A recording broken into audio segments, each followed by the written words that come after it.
I'm really delighted to have this opportunity to participate in today's conference, showcasing the work of the Third Sector Research Centre, and in particular, as you've heard, I'm here to help launch the Knowledge Portal, which the Big Lottery Fund has supported through our UK-wide Fund for Replication and Innovation. Now, when the idea of a one-stop shop for anyone wanting to access research evidence on the third sector in the UK was first proposed, it seemed clear to us that it met a need. The third sector isn't short of evidence, information, research. If anything, it's drowning in it. But often that information is fragmented and it's hard to access. Voluntary sector organisations have, as a consequence, reinvented wheels, started from scratch on issues and done their own thing, simply because it's been such a problem knowing where to go for information. So it was apparent to us there was a need to bring disparate collections and listings together and create a single point of access to the vast range of published material. So we at the Big Lottery Fund were delighted to assist in the creation of the Knowledge Portal. We welcome the collaboration of the Third Sector Research Centre on the one hand, the UK Centre for Research on the Third Sector, and the British Library on the other, the National Resource and Archive for all published material. This is a formidable combination. The TSRC's knowledge about the needs of users across a wide range of sectoral and social policy issues, and the British Library's comprehensive collection and loan service. We're pleased to have provided the grant funding that's enabled the portal to be established. Now, the portal is a UK-wide resource, and it's going to include material on and from the devolved administrations in Scotland and Wales and Northern Ireland, as well as from England. The national launch here is being recorded and will be used to launch the portal in the other 3 countries. Research material on all 4 countries is included in the portal, and it will help to support comparative understanding of how policy and practice is developing across the UK. I think it's great to see the development of a resource which brings together collective knowledge so that devolved approaches become a diverse source of learning rather than a barrier to solving challenges that are shared throughout the United Kingdom. At the Big Lottery Fund, we're convinced that many of the solutions to deep-rooted social needs lie in sharing and building on existing effective practice. And a resource such as this, which enables those making social interventions to see what others have done and to add to the evidence of what seems to work on the ground, must be a key part of facilitating that change. Of course, simply offering access to knowledge via the portal is only a first step, but it's an important one in the process of learning that then leads to change. The diversity of the sector is one of its greatest strengths, but it's also made marshalling knowledge problematic. So I'm pleased the portal is bringing some order to that vast array, ranging from the practical and experience-based to the highly rigorous and peer-reviewed. I'd encourage all of us here to make the most of the resource that it offers. Finally, I mentioned right at the beginning that the Big Lottery Fund's support for the portal was part of our replication and innovation funding across the UK as a whole. We feel very strongly as a funder that spreading knowledge is a part of that replication process, and we'll be funding further initiatives to support more effective learning. Ultimately, we believe these will result in increased impact for service users through third sector organisations adapting what it is they do, improving their organisational practices, and implementing the best of what they learn from others' efforts in the same field. So today's a very special moment and a fantastic announcement that I'm delighted to be associated with, but also look out for further announcements about our learning initiatives in the coming months. Thank you very much.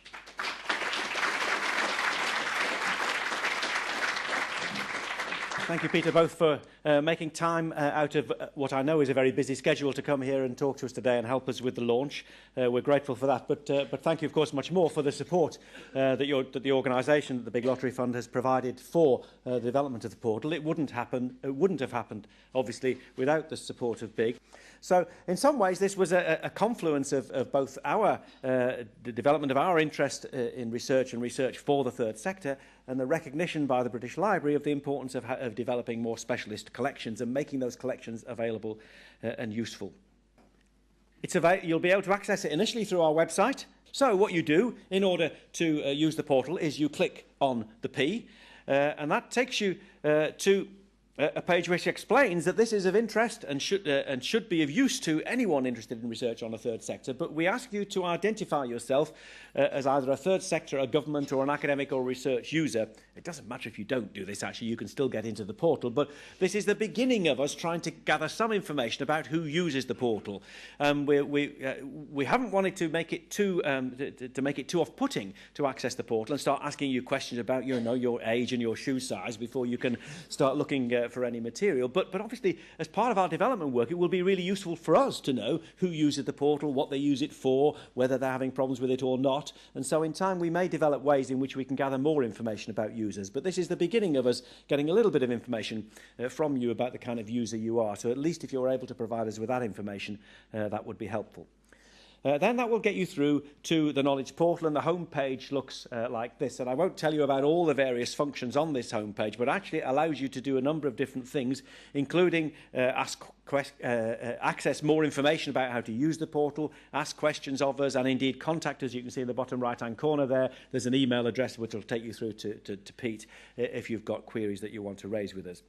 But just to give you an idea of how it might work, then, supposing you were interested in, and it's interesting, John raised this morning, supposing you've heard this word Tescoisation. People have been talking about Tescoisation in the third sector. Has anybody done any work on that? So you type Tescoisation into the search bar there. And you press the button, and what it tells you is that there are no exact matches for Tescoisation. In other words, nobody's done any research on Tescoisation, and that could be the end of the story for you, but of course it's not. Just because people haven't put Tescoisation in the title of the paper that they've written doesn't mean that there isn't research material about it. And what the Knowledge Portal does is it suggests to you related keywords, and it does that through a thesaurus which we've developed, which is a list of key terms which are used to identify searches and to help to guide your search through to the material in the portal. So it's suggesting to you that you might be interested in income concentration. If you're interested in Tescoisation, you might be interested in income concentration, if I could say it. And for that, there are 7 hits. In other words, at the moment, and these are early days, there'll be more, there are 7 entries for income Tescoisation. So you press through, and here are the results for the first 1 to 7, or in this case, in the case of this screen, the first 3 results. And first of them is one of the papers that John was talking about this morning. In fact, this one's Peter's paper on concentration of income amongst charities, TSRC working paper. It also has identified a chapter in a book there. The book itself is not called Income Concentration. It's about non-profit marketing. But there's a chapter in that book that we've identified either directly ourselves or through references that other people have made that deals with the issue of income concentration. And it's also identified a speech by Ian Duncan Smith. And as John was saying, to some extent, it's speeches by Ian Duncan Smith that put the term Tescoisation into the debate about income concentration. So you can also access Ian Duncan Smith's speech there. There too. So what you're getting there are a number of different, that's just a flavour of the different kind of resources that you can get to. And obviously I can't do this here now, but if you then click on those links, certainly, for example, if you clicked on the top link there, the trends in concentration of income amongst charities, that would take you straight through to the TSRC working paper, which, as I explained this morning, are open on free access. So you'd be able to read it as a PDF and download it onto your machine if you want to do so. And quite a lot of this material, obviously, these days is available electronically, either as a PDF or as a link to a website. And one of the things that the portal will do, of course, because we house all these on our server, is it will be a way of saving and preserving links and PDFs which might otherwise be at risk. And I'll come back in a minute to the importance of us doing that. What we are doing here is preserving, not just making accessible these online links and PDFs, but also preserving them for future use. Not everything in the library is available electronically, of course. Some things are only available in paper.